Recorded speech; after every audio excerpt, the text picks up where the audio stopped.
I want to thank everybody for coming in today. Welcome in. For those who do not know me, my name is Nanii. I am a donor egg mom in waiting. And what that just means is that when I was looking to conceive, my doctor told me the best option to have a baby was through donor eggs. And so that's what I did. I got an egg donor. I've had 3 failed transfers. 2 early miscarriages, 1 failed transfer. On the road to transfer number 4. And this month is Pregnancy Awareness and Infant Loss Month. We actually did a panel last week dealing with early pregnancy losses. And we did not touch on infant loss. And so Nanii has been very transparent.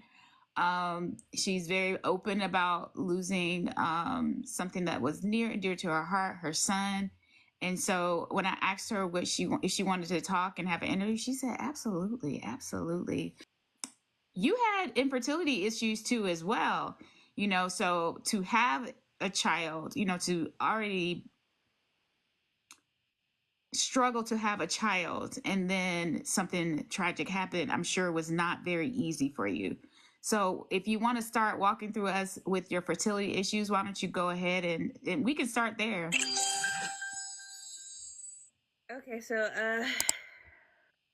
I was diagnosed with PCOS and endometriosis at 17 after I had my first miscarriage. I didn't know that I had PCOS. They just put me on birth control as a teenager because I had really bad periods.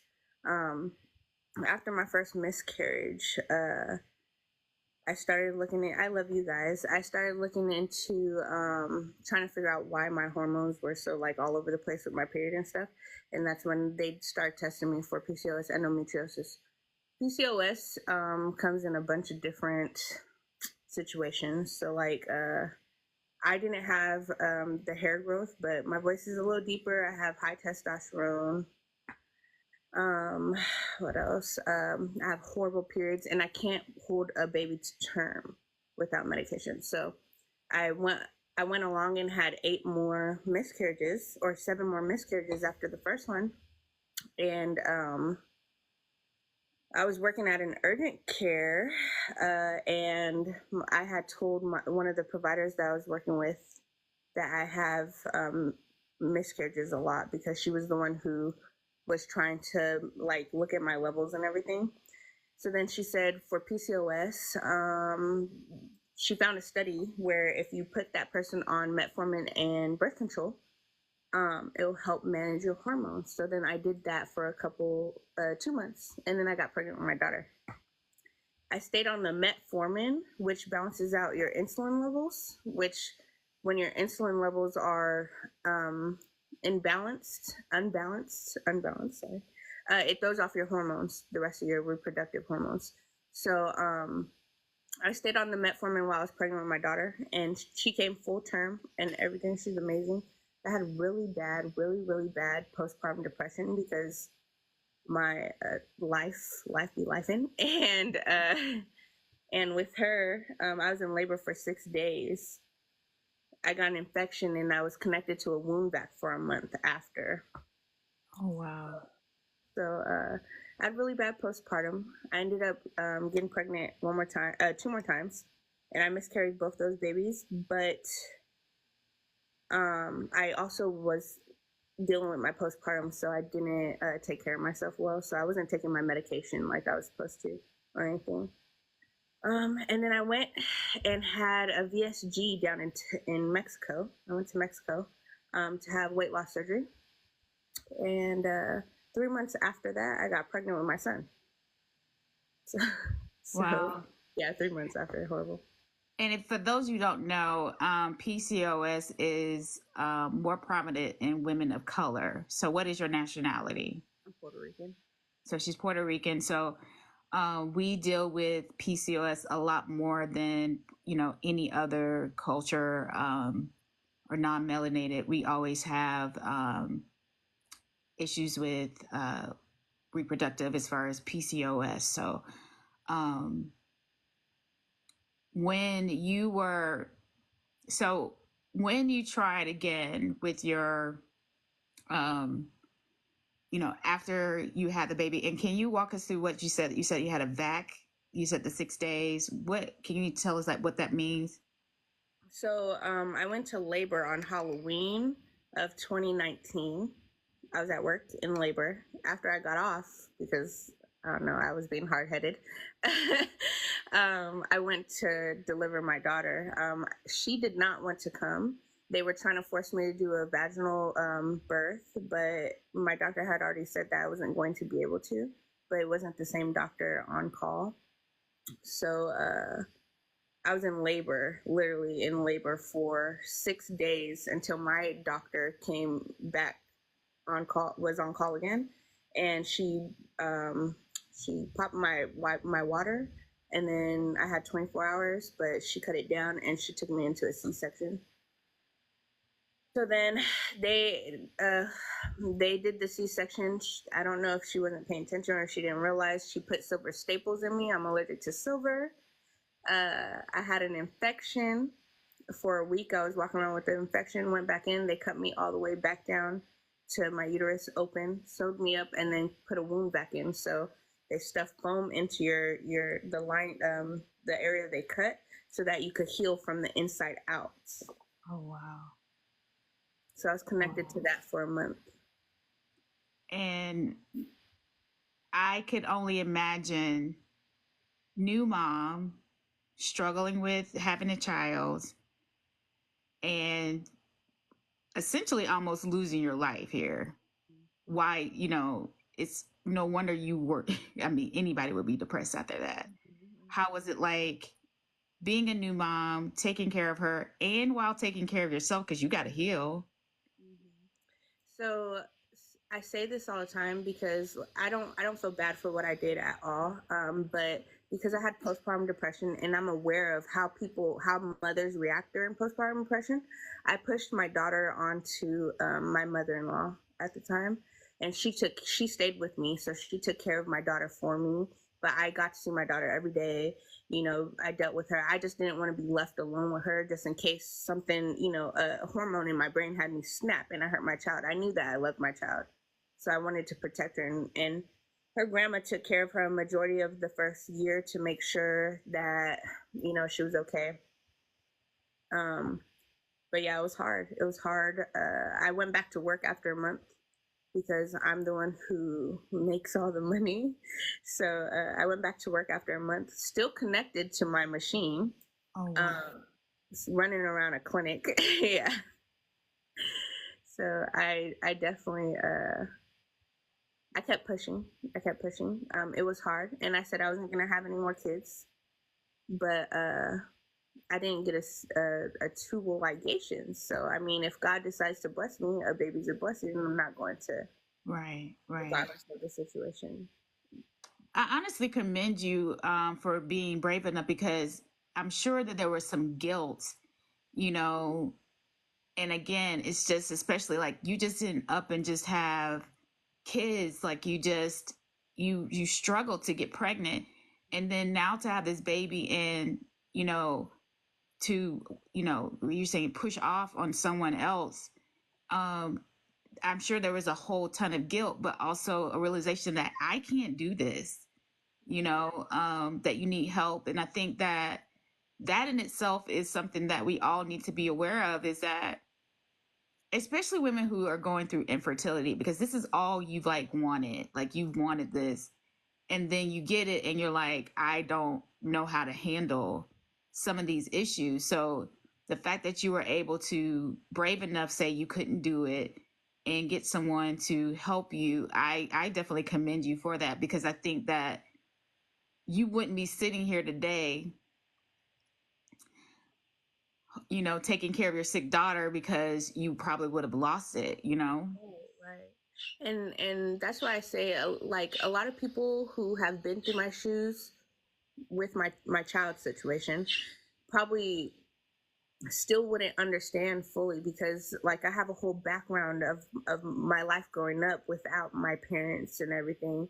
So to become a mother, I wanted to become a mother because I grew up, like, my mom was in and out of my life. So I wanted to become a mom. I was so bad, so bad. because I wanted to give my children a life that I didn't get. So, but I didn't realize like everything that comes to with it, like being sick. She's clingy. Like COVID had just happened, so I had my daughter a couple months before the country shut down and started going crazy about COVID, and she was sick, and like different things like that was hard. Now you've had her, and I want to talk about your feelings of you've had your baby. It was a struggle even to have her, and then you end up losing again. Talk about your mental health, going from having a baby and then now going through it again, 2 more miscarriages. So with the miscarriages, it's kind of messed up the mental I put myself into after, so that I don't deal with things. It's just a trauma response I have where I lock everything away so I don't have to deal with it. I become kind of numb to it. It's like, well, at this point, like I'm not going to have any more kids. I'm not going to try to have any more kids. So every time I had gotten pregnant after, I was just like, okay, I had another miscarriage. Like, I'm over this. I don't want to do it again. Then I got pregnant with my son. And I was not excited. I was like, okay, so how long am I going to hold this to term? Am I going to hold this baby to term? Or like, when is this going to happen? I'm like, I can't deal with it again. How early were you miscarrying when you had them from what period? Like, was it from like 6 weeks to like 20 weeks? It was like 10 to 15 weeks. Okay, so you were farther, like you were almost like in the safe zone. Yeah. Okay. Did they ever say why they thought you were miscarrying? They just said I don't produce enough progesterone to hold a child without my birth control and my metformin and everything. Okay. So were you doing injections or were you doing vaginal? I was doing compounded pills. Pills. Okay. And if you do IVF, we all know what that is. So most of us who do progesterone, we do it progesterone oil, POI. It's just a bottle that you have. You just take it, and the needle is pretty long. And it's not anything that you go to the doctor. You self do it. It's brave. You have to be a little bit brave because you just okay.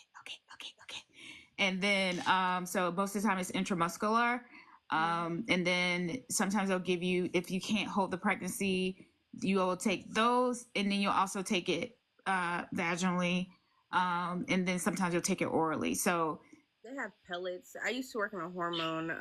I used to work with hormone. My provider specialized in hormone management.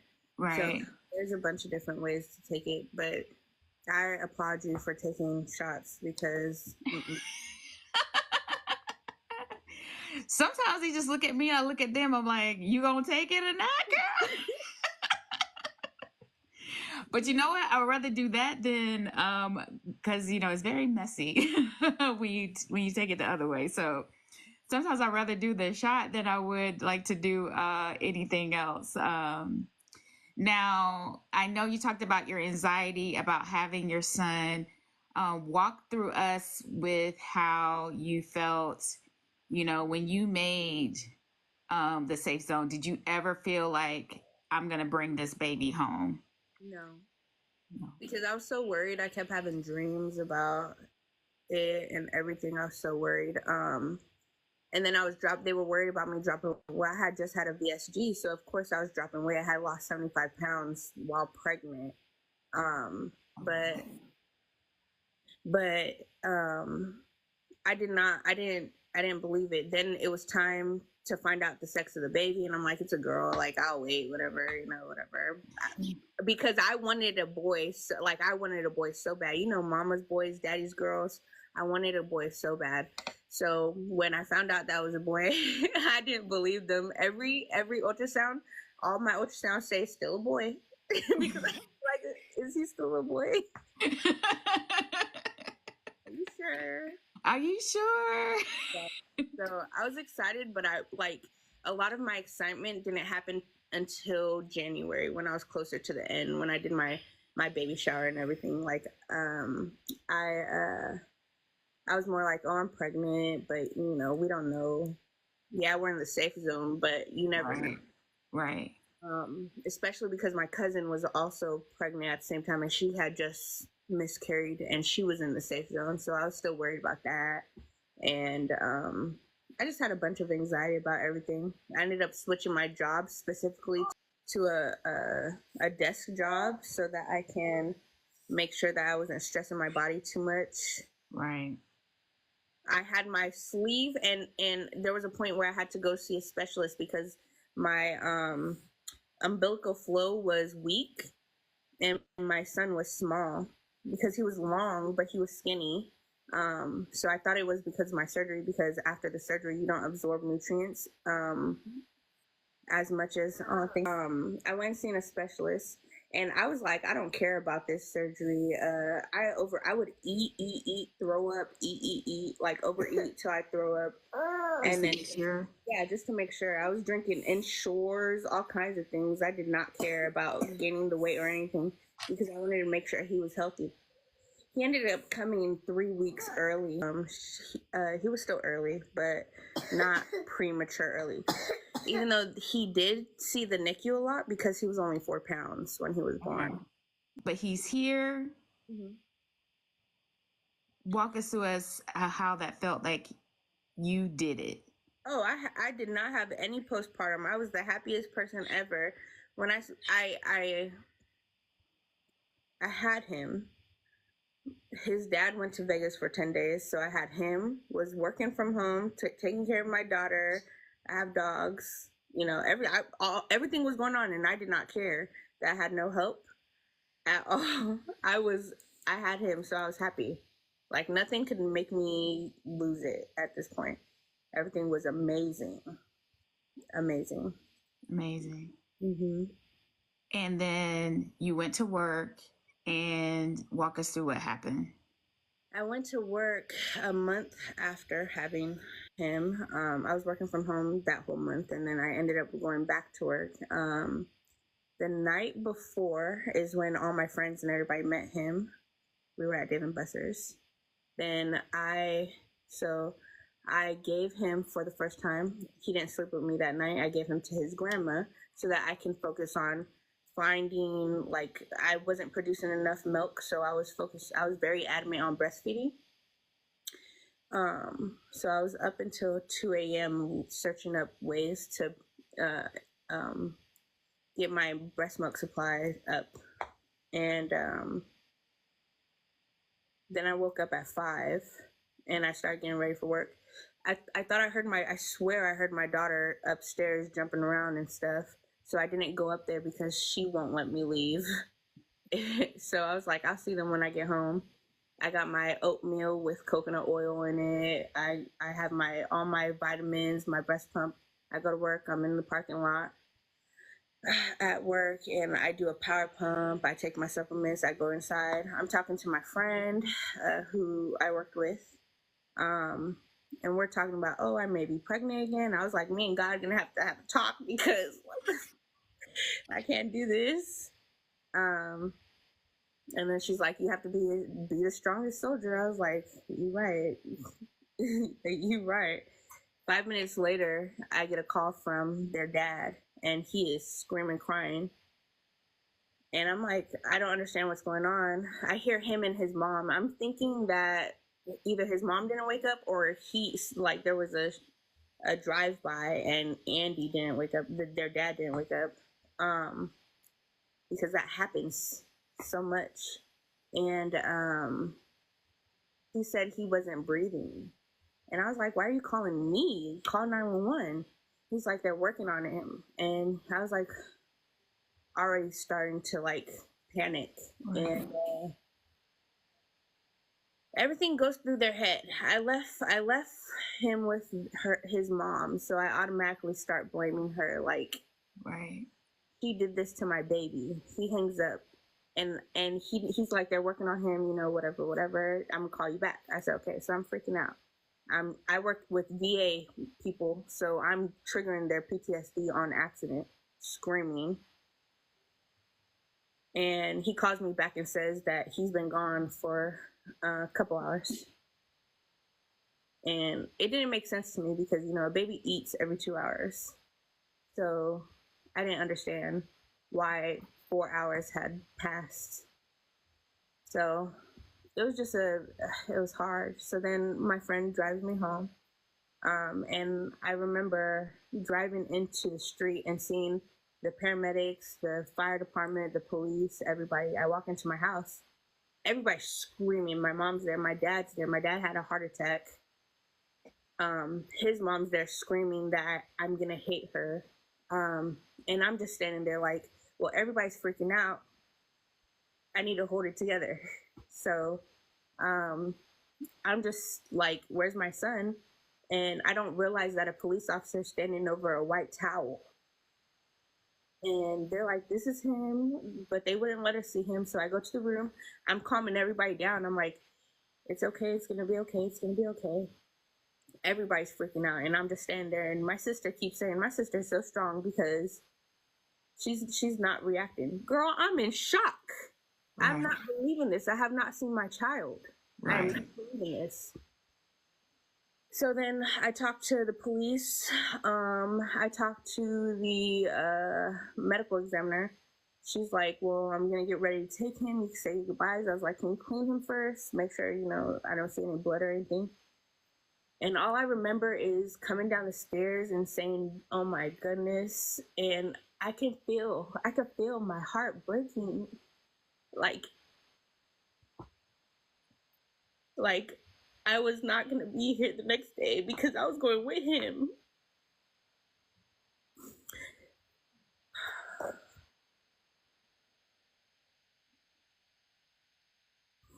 I was really about to go with him because I was definitely ready to just start banging my head into the fireplace. I felt like I wasn't going to be able to live without him. So, but he looked like an angel.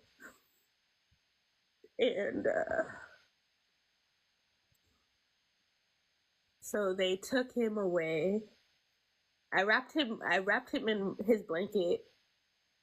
They took him away, and like I couldn't sleep for like a week.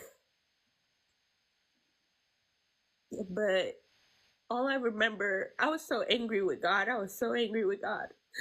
But then how I started getting through it was I trust God. I trust him.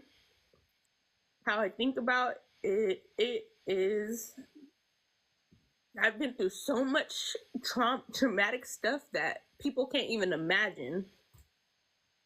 My child is safe. He's never going to feel that. He's not going to feel any evil of the world.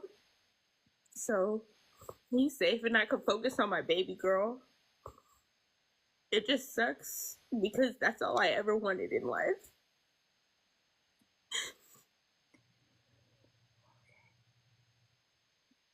So then comes his funeral and I'm okay.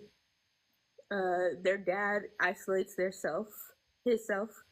So I'm taking care of everything by myself. I did not get a chance to grieve.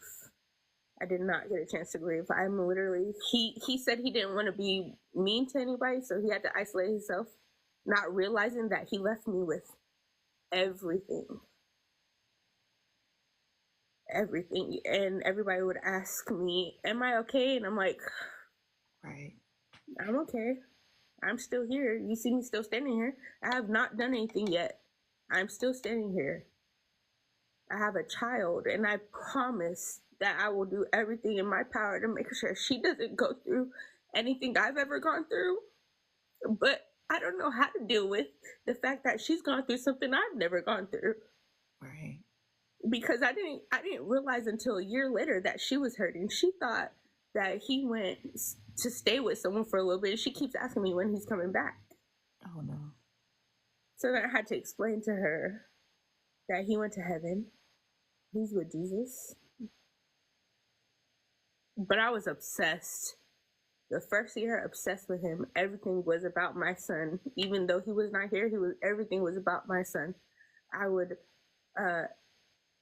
literally post pictures. I was losing my mind. They had, when they had the AI pictures come out, I put pictures of him to see how he would look as an older kid.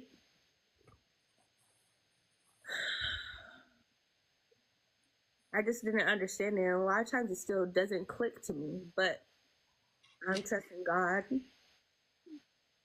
I'm trusting him. Now, you said they came to the conclusion of SIDS. And for those who don't know what SIDS is, can you explain exactly what SIDS is? SIDS is sudden infant death. Sometimes babies lack hormones in their brain that does not allow them to, it doesn't allow their brain to wake back up from going into a deep sleep. So he went into a deep sleep and his brain did not turn back on fully. It shut completely down instead of turning back on. I love you too. So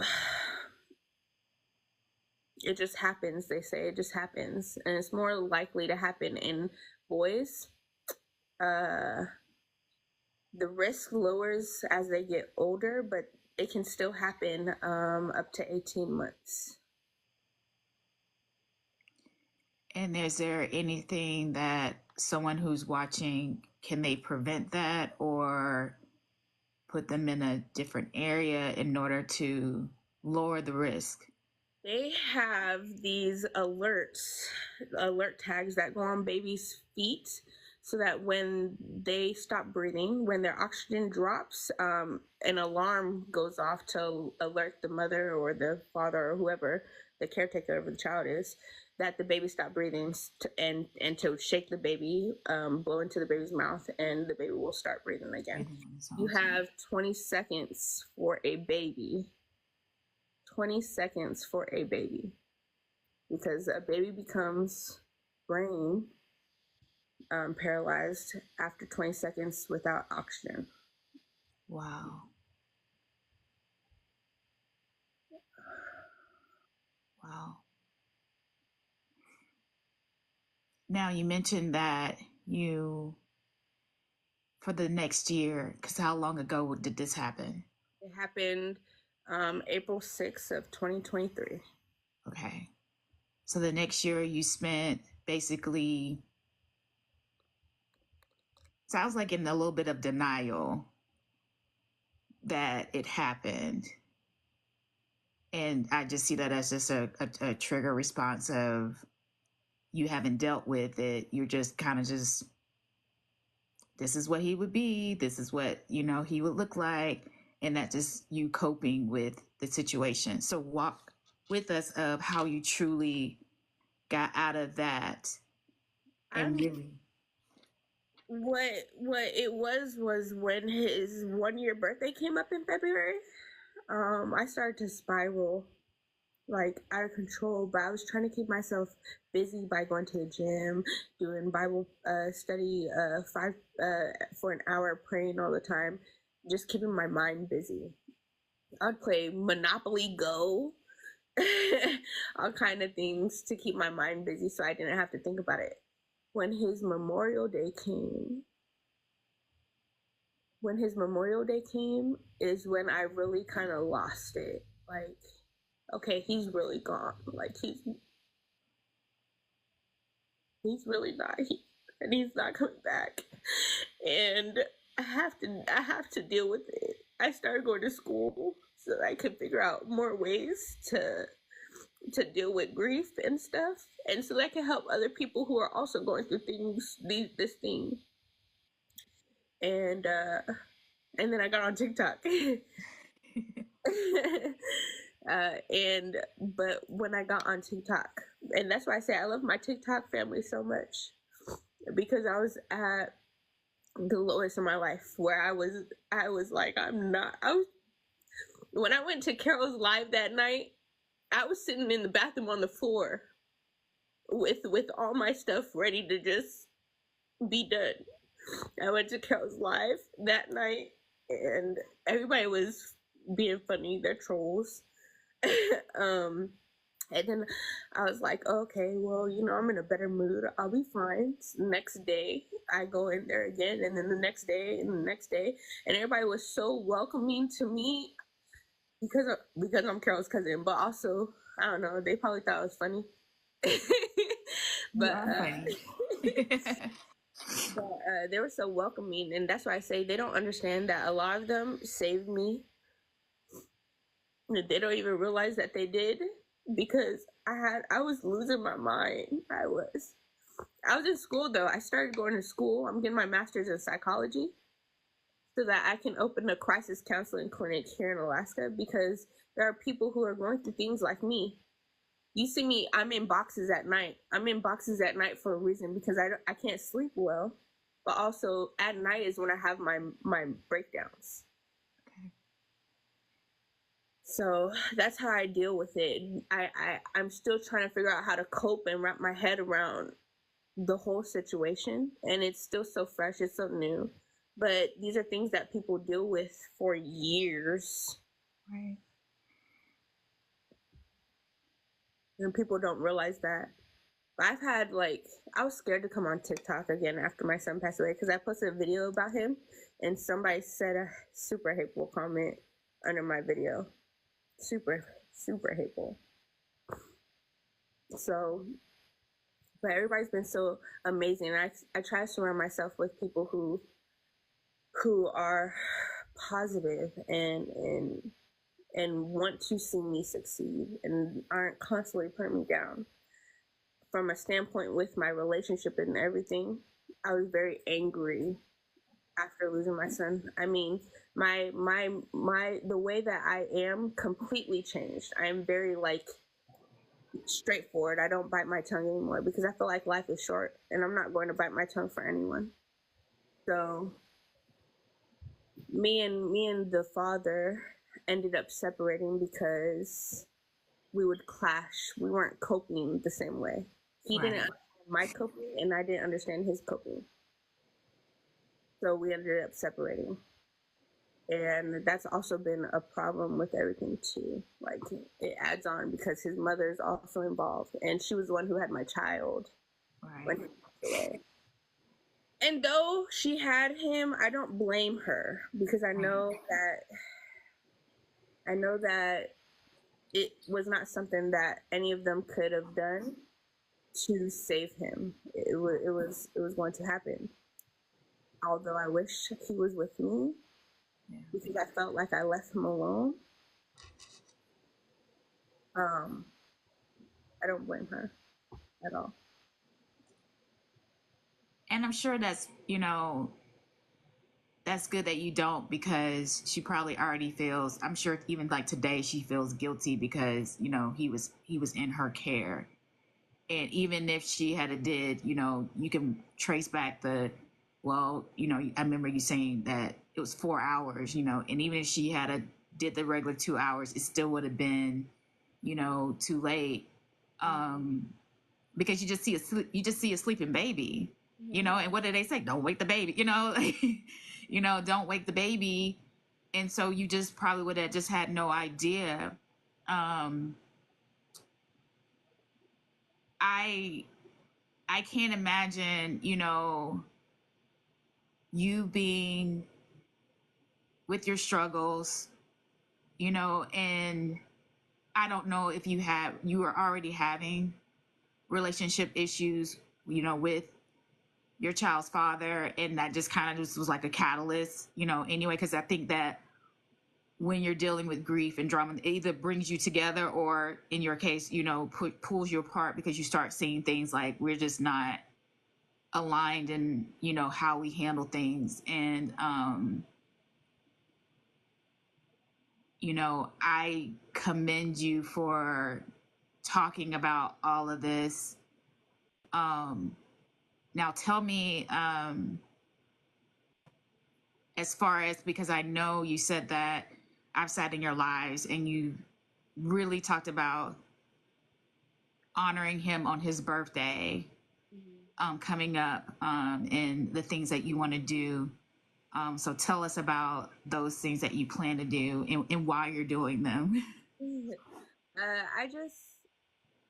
I don't want to ever forget him because there is like still to this day I have a hard time picturing his face, like in my mind, creating it, because I know once I try to picture his face in my mind just off memory that it's gonna open that vault door and it's gonna flood out and I'm gonna fall apart. So like I do t-shirts. I bought him a cake for his first birthday. It was a Twinkle Twinkle Little Star cake. Because he's a star. I have a star named after him that someone got me after he passed away. But I don't know. I like birthday parties, like my themed birthday parties. So I'm doing baby Ninja Turtles because they're so cute, and he looks like a little turtle. So yeah, and even with my daughter, like she loves her brother so much. And so for her birthday, I bought her a locket. Her birthday's coming up, and I got her a locket, and it has a picture of him in there. And then I bought her a pillow because I sleep with his blanket all the time. And when I have her, she's trying to take his blanket from me. So I bought her a pillow that has a picture of them, and it's shaped like them, so that she can sleep with or take wherever she wants to go.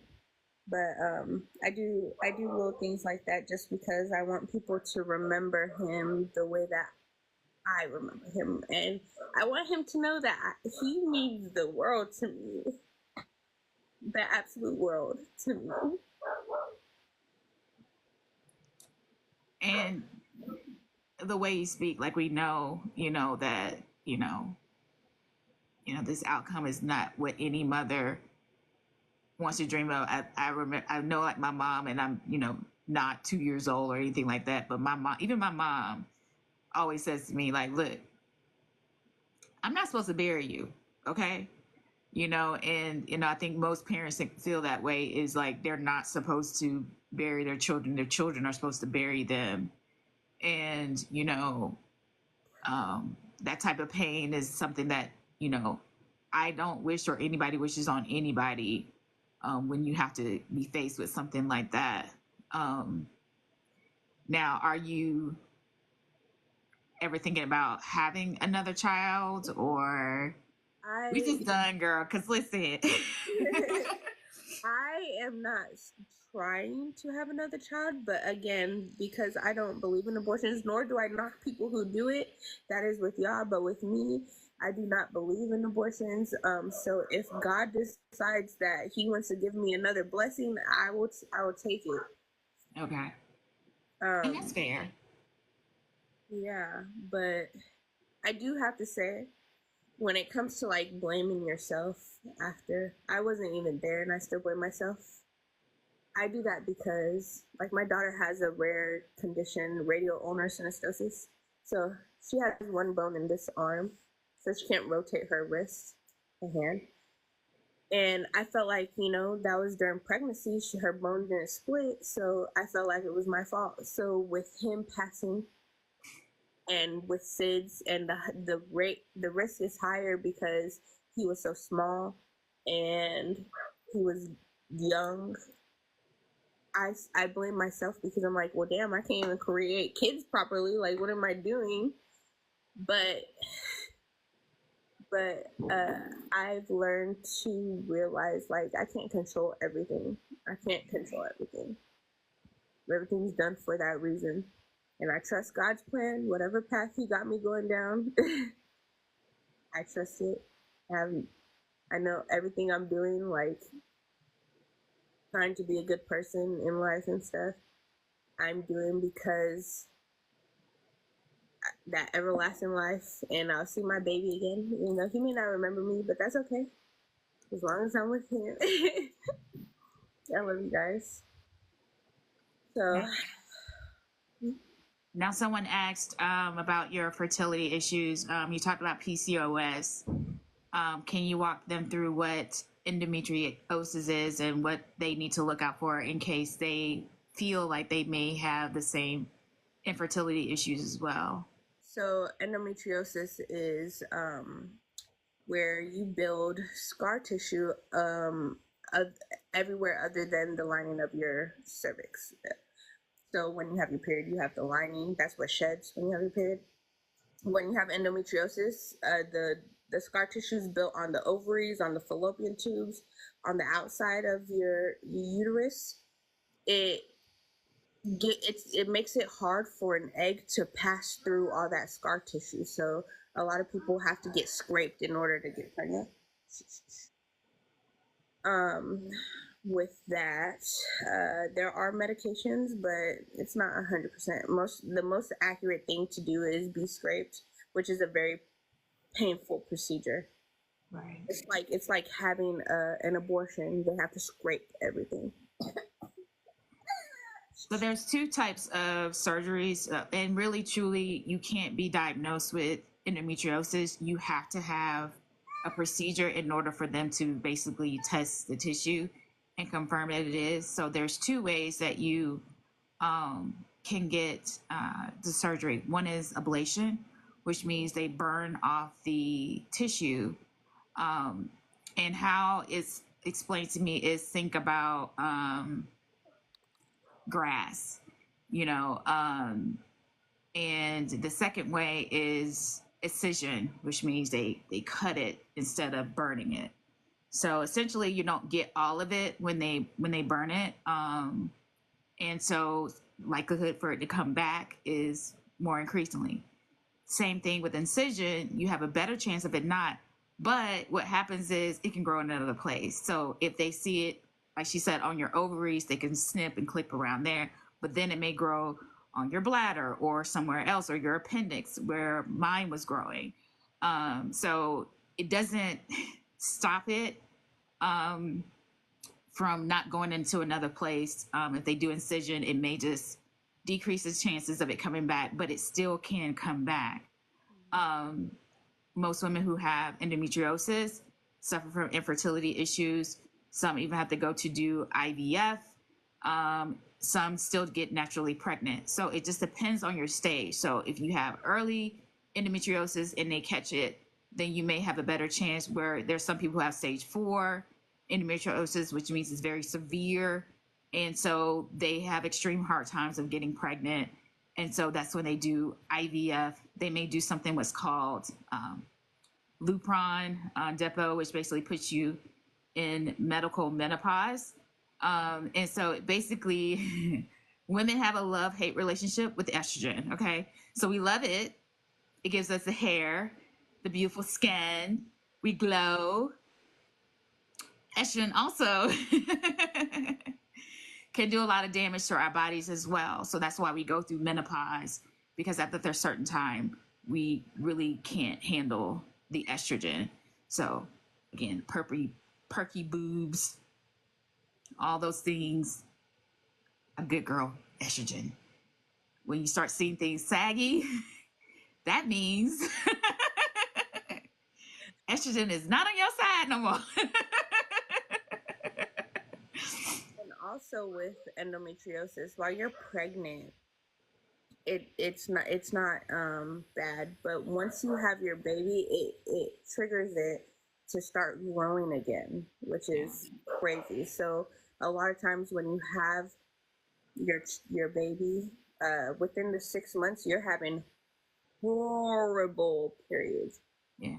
Horrible periods, because you also have your endometriosis that's triggered to start growing wherever it decides to grow again. And it's very, very painful.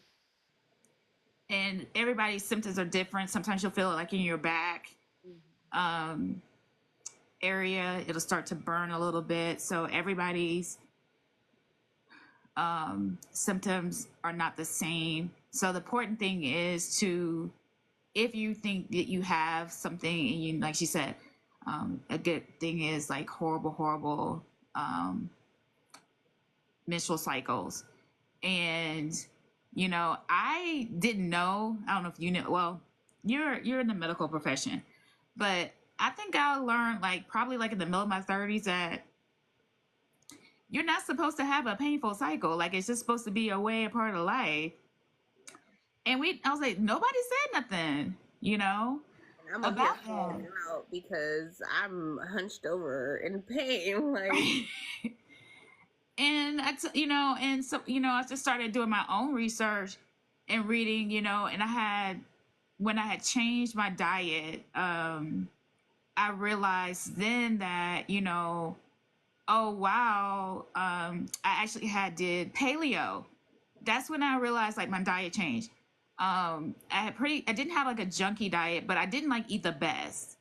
And so when I switched to paleo, ironically, I switched to paleo and stuff because I was overweight, and I said I didn't have a partner or anything like that, and I said, I wanted to lose weight because I didn't want it to be a crutch. If I eventually wanted to have kids, that nobody would tell me I needed to lose weight. If I needed help, I ended up gaining the weight back, but some weight back. And so I ended up having the conversation of you need to lose weight, which is what I was trying to prevent. But I realized for the first time, I used to have heavy cycles as well. And when I changed my diet, I reduced my sugar intake. I reduced my carb intake. My periods were just like, oh, I had a period. mm-hmm. I wasn't less crampy. I wasn't crampy. I wasn't, keeling over. And I started to realize I started exercising a lot more.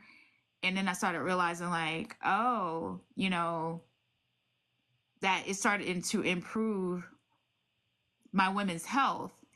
So, I encourage anyone that if you are having blood clots, because do you have blood clots? Yeah. Blood clots usually are indication of fibroids.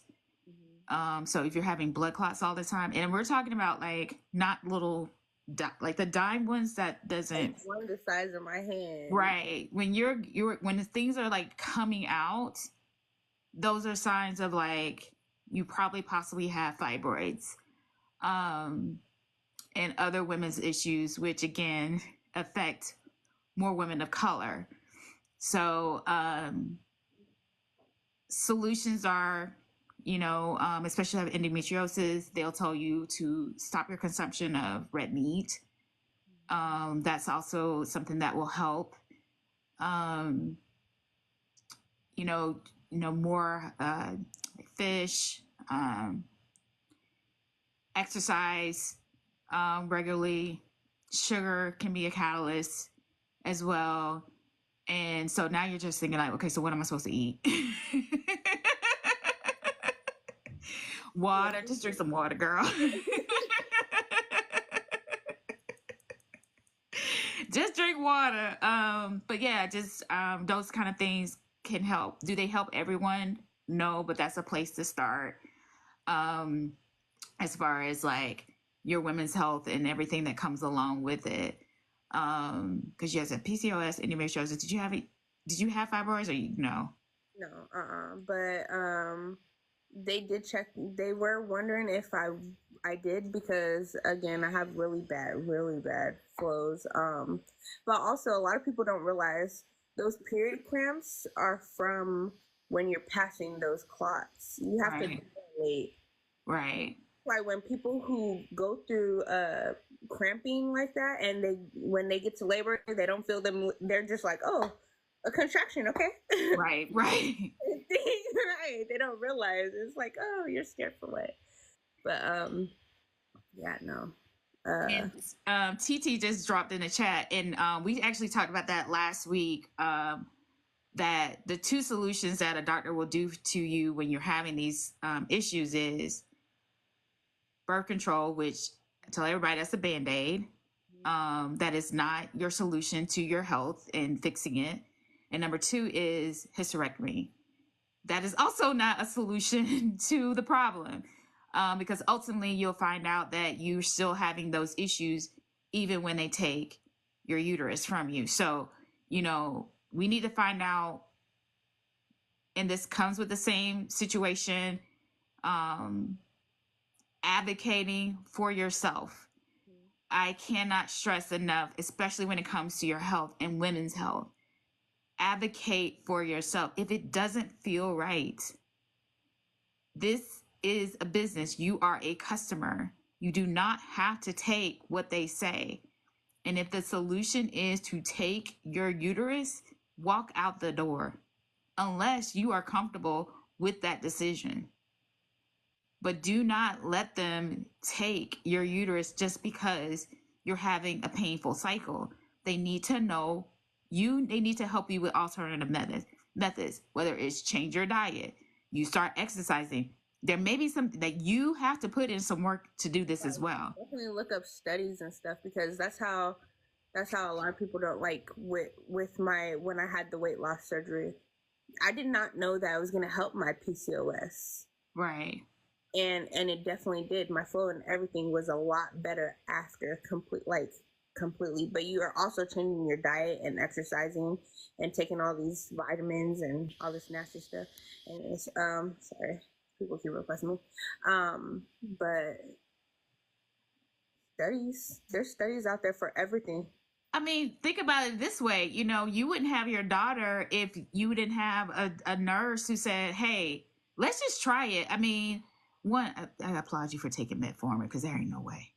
Well, so I don't take metformin, but it's similar. It's what is it called? Isotol. It's a powder. Oh. It's a dietary. And it's with the yeah.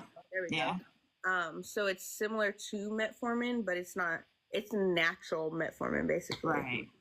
It doesn't have all that extra stuff. I did start with metformin, but when I studied, hi Sammy baby, when I started studying more about metformin and this inositol powder, it's very similar. So instead, I just take the inositol powder, and I haven't been taking it. So listen, it's okay, because we got women over here in the chat that say, I'm not gonna hold you. I'm so sick of supplements.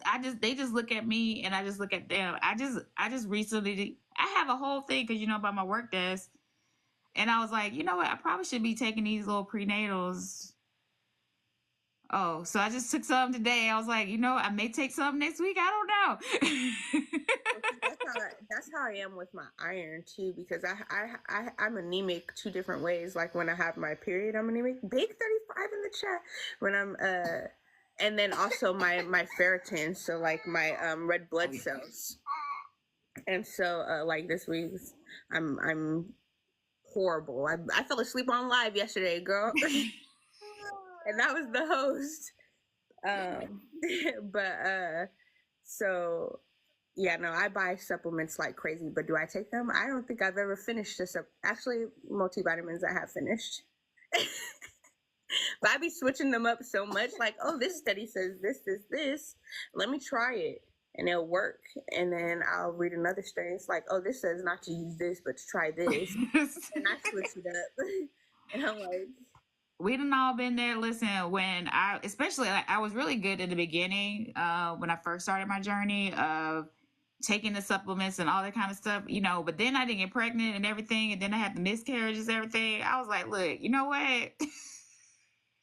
And then people don't realize, like, having miscarriages and everything, it messes with your mental. Right. Like, grieving, miscarriages, everything messes with your mental. And it's like, can you really become numb to something like that? Because I think as women, this is what we were born to do. If you can't do this, like, we give life. And if I can't give life, what was my purpose of being here on this earth? I think we all go through that when you struggle through infertility. Is you'll see the woman next to you who doesn't want kids. That's what we talked about in the live panel that we had with Shay and Chef. Is they both had friends who were getting pregnant and getting rid of it, and here I am struggling to get pregnant, and they don't even take it seriously. So you ask yourself and you question yourself, God, why them and not me? Well, and then so the 2 things. I used to work in an OBGYN clinic, and that's why I left, because people were using abortion as a birth control. And I was like, I can't do with this shit. Like, this is crazy. I can't. And then the whole feeling some way me and two other friends, we all were pregnant at the same time. The night before my son passed away is when he met the other two babies. My friend, the one whose son is 2 weeks younger than mine, she wanted to have an abortion, but I talked her out of it because I was like, this is a blessing, da, da, da. And she's like, I don't know, blah, blah. And at one point I was like, well, damn, I felt like I gave my son's life away, because if I wouldn't have done that, maybe my son would be here. But I had to there's so many things like after grief that you think of, and it's after, that you think of that's so crazy for real, that you have to realize it's not the case. That baby's here is a blessing. And I am glad I talked her out of it, because that little boy, he is so sweet and the cutest little thing with his little chubby cheeks, okay? I love seeing him, and I love seeing the other baby who was born 2 weeks before my son. So I call them my baby's best friends. And it brings me a lot of comfort seeing them, for real. Because at my funeral, the one who's 2 weeks younger, I was holding him at my son's funeral. And I was just closing my eyes and imagining it was him, even though he was a lot chunkier than my son. Right. But I'm happy I did that too. I don't go back on it. I think I was just in a dark place, like, damn, I just gave my son's life away. Who thinks that? What the fuck? You're just trying to grasp at anything to cope with, Anything. you're just grasping at anything when you're in that state. And nothing that you say probably makes any sense. It makes sense to you at the time. Mm-hmm. And then you get through it and you're going, okay, I'm just overreacting. I see, I have all these, I know a lot of people here in Alaska, those blues, there people are so addicted to them around here. And I see mothers who are intoxicated off of these, breastfeeding or putting their child in danger. And I'm just like, why this bitch still have her kids? That's crazy. And my son passed away, and I'm over here busting my ass to make sure my kids have an amazing life. Right. And I had to go through that. That's crazy. Yeah. Shay said almost the exact same thing to me. It's like, she lost her twins, and she said, I wanted my twins. I wanted my babies. And I'm just watching my friends not even, want to keep their kids or wanting to do anything for their kids, or, saying bad things about their kids and all this kind of stuff. And she's like, I would never be that type of mom, to my children. And you get angry, you get really, really angry. And you asking God, is like, what is it that I did that I don't get to get this blessing? And it's hard, I've even talked about, being angry myself. I created a space for women to have their baby, and I'm not having mine. They wouldn't even know the cheat code if I hadn't told them. Are you kidding me?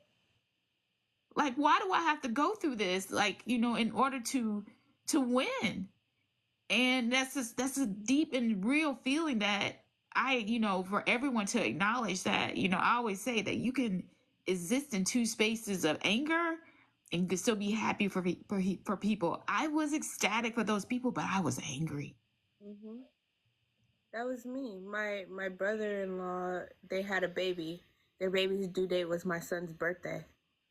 I was when they called us a couple days before my son's birthday and told us the baby was born, I was pissed. I was like, thank you, God, for bringing in a healthy baby, but be for real right now. I cut off friends because friends were saying things like, one of my friends, she's like, they're like, oh, are you gonna have another baby? And she's like, this one's not even supposed to be here. I had to go outside. I was like, bitch, you over here talking about this one's not supposed to be here, and my son's actually not here. I had to cut her off. I was like, I can't be around people who are saying things like this about their children when people actually don't have their children. Right. lose their children. It's a blessing your son's here, ma'am, because Right. let you wake up tomorrow and he's not here anymore. You're gonna be livid. You're Right. gonna feel like I feel, and I try to explain this a lot because people are like, I told you this, and I'm like, I don't remember. I can't tell you yesterday. My mind state is such a mess still till this day. I can't tell you what today is. Girl, I woke up and I was like, I go into Carol's live and I'm like, oh, I have that interview today. Because I seen your message. God, I forgot. Someone asked me what I'm doing tomorrow. I was like, oh, I'm gonna take Zyla to the indoor park and I'm gonna go live. That's about it. Completely forgot about the interview. I'm like, I stress this all the time. I feel like I'm watching myself from an outside of body experience. Like, Right. I have no idea what's going on for real. I'm just going with the flow. Right. You want to be in that state, you're speaking like you want to be in that state. I would never wish this on anyone at all. Like, it breaks my heart when I have people coming to my house telling me that their babies pass away. It breaks my heart. Just hearing that a baby passed away, I automatically am sick. Right. And people think it's a joke, like it's funny. It's not even funny. And I can't even stress, losing a child is just not easy enough. But when you have struggled, and you've had multiple miscarriages, surgeries, you've had all these things, you've overcome the odds. It's just like a slap in the face. And that's what me and my baby dad would say. Like, we would be like, oh, he made it, he's here, Right. he's good. And then, well, we completely fucking forgot about SIDS.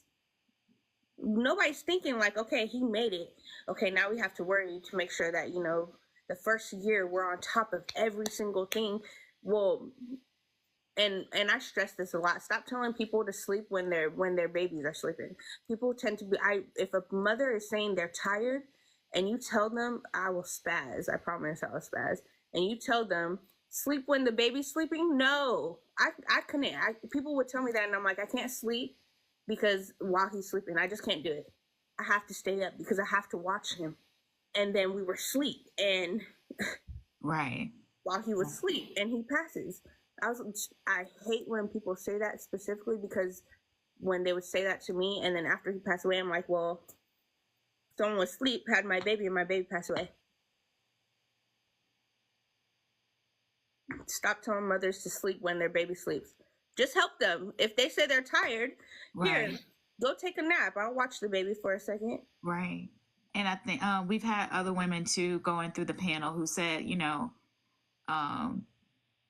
I was already anxious before like getting pregnant and everything, and then like I had the baby and my anxiety raised even more.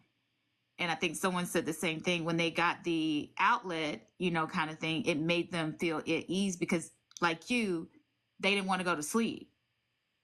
They're like, okay, I'm just going to stay up. And so you end up losing it a little bit because you're not getting sleep. And then the baby's up and cranky. And she got one of those because she's like, it just, for peace of mind, just lowered my anxiety just a little bit, because you do, there's some people who refuse to co-sleep because of that. Everyone has their own little twitches about what they won't do because they don't want it to trigger something or something bad happen. That happens with their going along with their children. And we just need to embrace people for where they are. And what Nanii said is a good point, is don't tell them to sleep, is, hey, I have a couple of hours, go to sleep, I'll wash some dishes.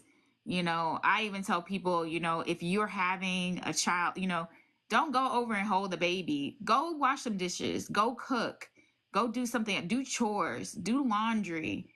Everybody wants to hold a baby, but think about things in the background that need to be done. Vacuuming, taking care of their other children if they have it, doing those things are more beneficial than just holding the baby. Everybody wants to hold the baby, so we just need to just be mindful and, and understand that we all cope and deal with things in our own way, and just to what we say all the time over here is, instead of just offering solutions, ask that person, what do you need to be supported? You know, because it may be just, I just need to leave the house and go to Target real quick. That just may be something that they need. And instead of you offering what would help you, let's just turn it around and just say what would be beneficial for that person in that moment. And I also say sometimes people just don't know what they need. And that's okay too, to meet them where they are. Because if they say, I don't know, don't try to make up something to make them feel better. Because if they don't know, it's not going to help. Right.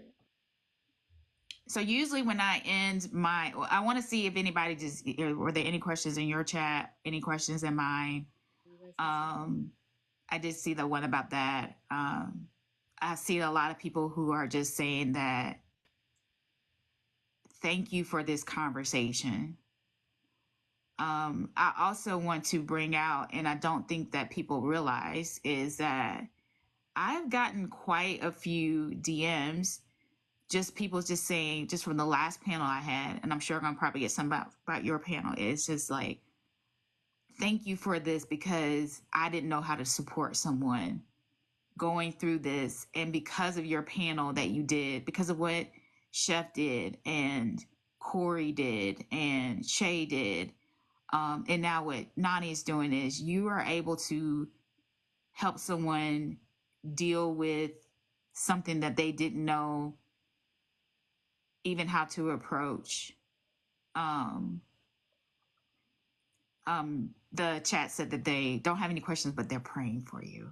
Thank you. I appreciate it. What would your advice be? I'll ask this. And then you can come. What would your advice be to be someone who lost their child?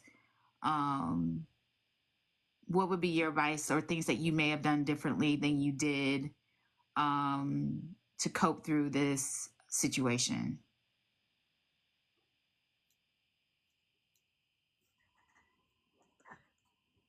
That's a good question.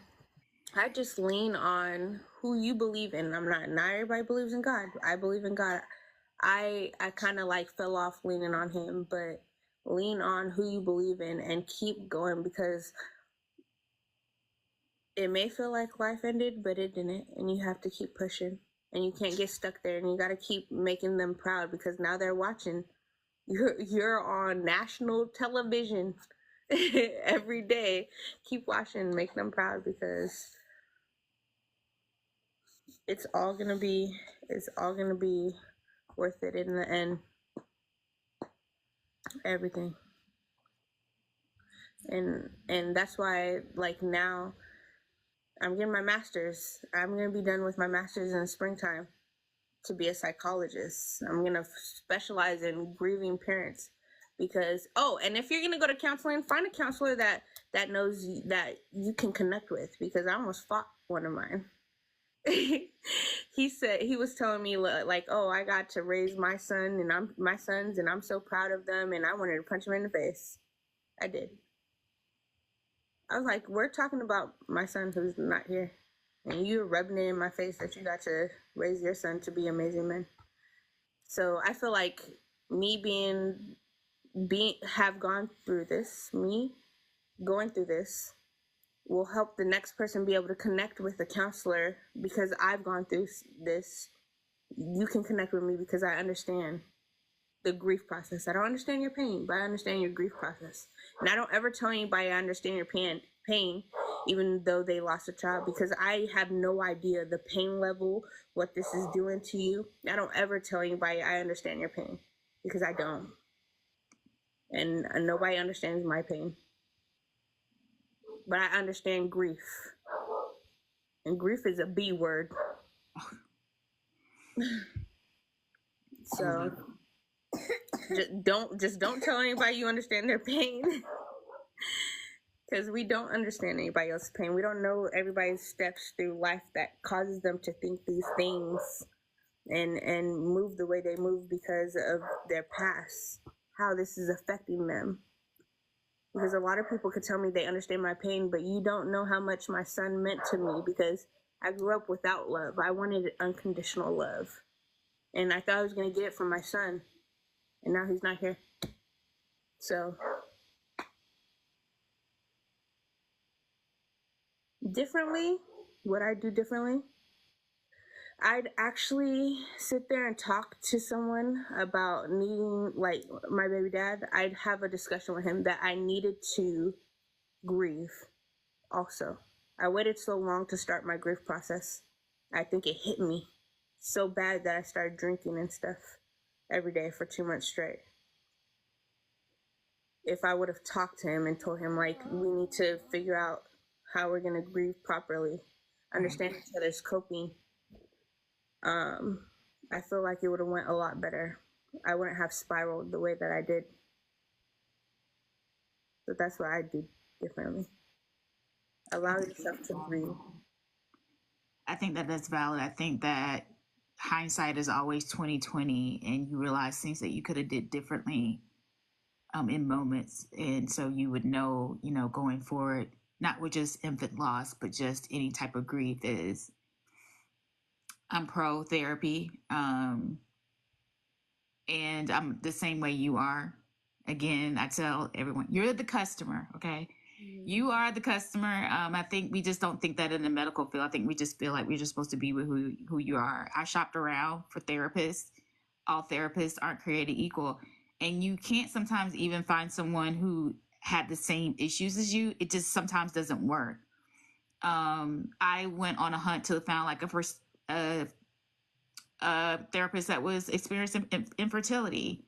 I didn't like them, So I ended up finding someone who took the time to get to know me and my infertility issues. And so she just learned everything. I would tell her what I was going through. She would read about it and she would help me how to cope. So I think the most important thing is someone who's going to listen to you and help you address your own trigger responses. Whereas just saying, well, I just need someone who lost a son and, at this age, and this, because how they dealt with it is not necessarily how you're going to deal with it. Right. But someone who understands that there are traumas, because like I've seen therapists who I speak to them and they're like, what the hell? You went through this? Like, this is not normal. Well, in my society, it's normal.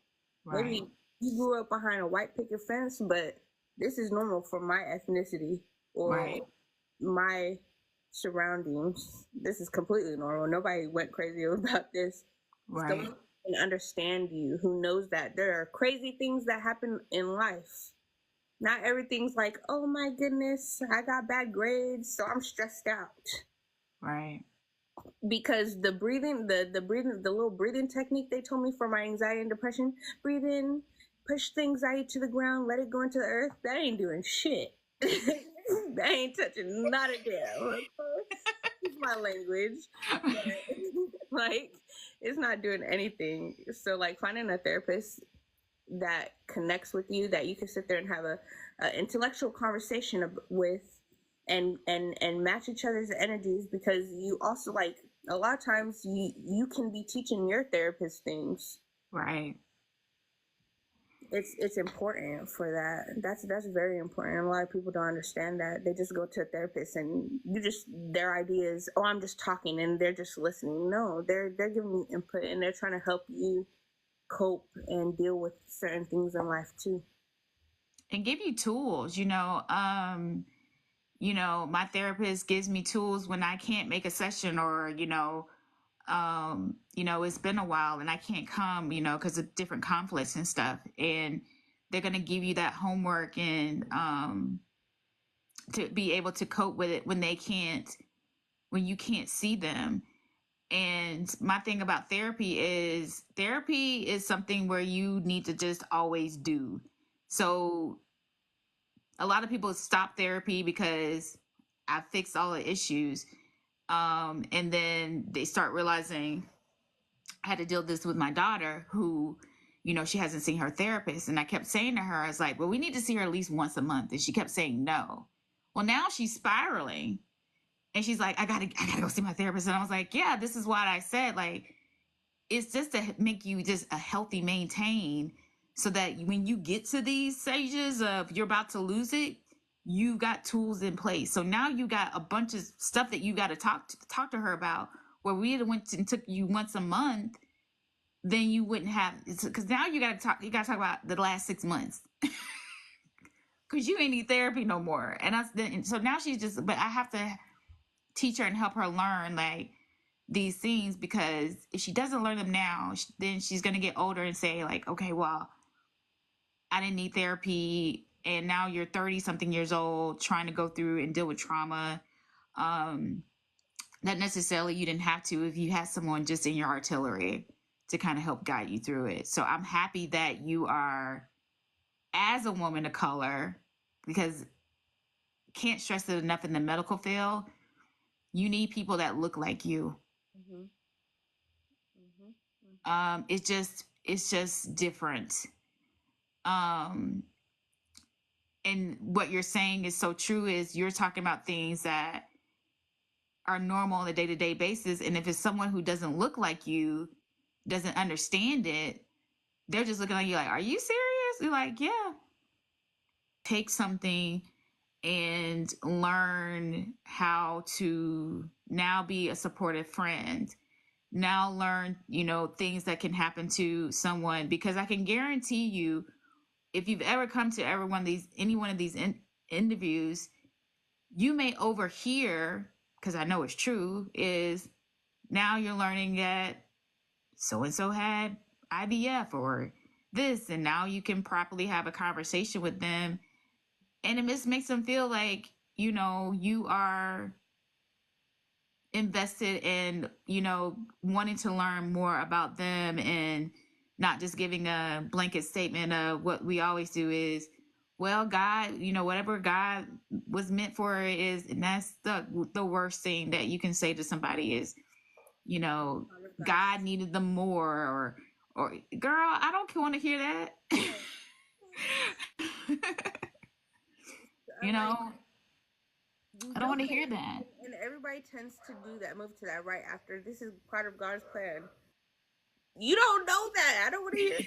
You don't know that. Don't tell me that. What is wrong with you? We don't know that, and that's the thing is,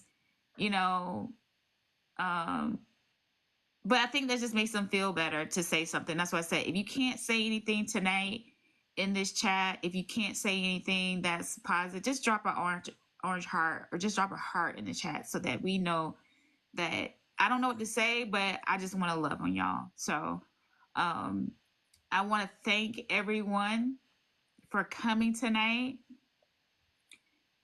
I can honestly say I appreciate you. You're the one who's shedding light on this, bringing it to light. A lot of people don't even know that about this month. The month started, and I was like, oh, it's the first. It's pregnancy and infant loss month, and I'm emotional. And a lot of people don't even know that that's a month. Right. The fact that you're bringing light to this and making other people aware, because I'm sure other people didn't even know about IVF or PCOS, people, SIDS, and you're doing that, and I applaud you. And I'm so mad that I missed the last